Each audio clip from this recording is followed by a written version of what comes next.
ஒரு காலத்துல படங்கள் 100 கோடி வசூல் பண்ணுச்சுன்னா அது பெரிய விஷயமா பார்க்கப்பட்டது. ஆனா இன்னைக்கு 100 கோடி 200 கோடிலாம் ஒரு வசூலே இல்லங்க. 1000 கோடி தான் டார்கெட் அப்படின்னு சொல்லி ஒரு இந்திய சினிமா திரைப்படம் 1000 கோடி வசூல் பண்ணுச்சுனா தான் அது ஒரு பேன் இண்டியன் ஹிட் திரைப்படமா வந்து கன்சிடரே பண்றாங்க.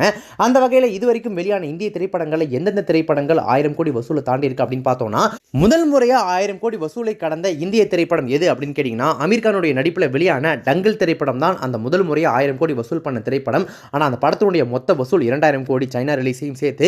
இரண்டாவதாக 1000 கோடி வசூலை கடந்த திரைப்படம் பிரபாஸுடைய பாகுபலி 2. ராஜமௌலியுடைய இயக்கத்தில் வெளியான இந்த திரைப்படம் மொத்தமாக 1810 கோடி ரூபாய் வசூல் பண்ணுச்சு. அடுத்ததா ராஜமௌலியோட டைரக்ஷன்ல ராம் சரண் மற்றும் ஜூனியர் என்டிஆரோட நடிப்பில் வெளியான RRR திரைப்படம் 1390 கோடி ரூபாய் அந்த திரைப்படம் வசூல் பண்ணியிருந்துச்சு.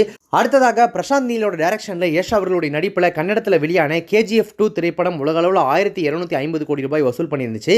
அடுத்ததா பிரபாஸுடைய நடிப்பில் இப்போ சமீபத்தில் வெளியான கல்கி 2898 AD திரைப்படம் 1200 கோடி ரூபாய் வசூல் பண்ணியிருக்கு. அடுத்ததா பாலிவுட்ல ஷாருக்கான் அவர்களுடைய நடிப்பில் வெளியான ஜவான் திரைப்படம் 1148 கோடி ரூபாய் வசூல் பண்ணியிருந்துச்சு.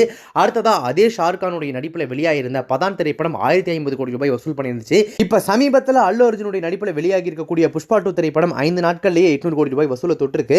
அந்த வகையில் இந்த திரைப்படமும் கண்டிப்பா அடுத்த சில நாட்களில் 1000 கோடி ரூபாய் வசூலை தாண்டி இந்த லிஸ்ட்ல சேரும் அப்படின்னு தெரியுது. மொத்தமா பார்க்கும்போது பிரபாஸ் மற்றும் ஷாருக்கான் இவங்க 2 பேரும் தான் இந்த 1000 கோடி லிஸ்ட்ல 2 திரைப்படங்கள் வச்சிருக்காங்க. கன்னடம், தெலுங்கு, ஹிந்தின்னு எல்லா லாங்குவேஜ்ல இருந்தும் 1000 கோடி வசூல் படங்கள் இருக்கிற நிலைமையில தமிழ்லேருந்து இது வரைக்கும் ஒரு திரைப்படம் கூட 1000 கோடி வசூல் நெருங்கல அப்படின்றது குறிப்பிடத்தக்கது.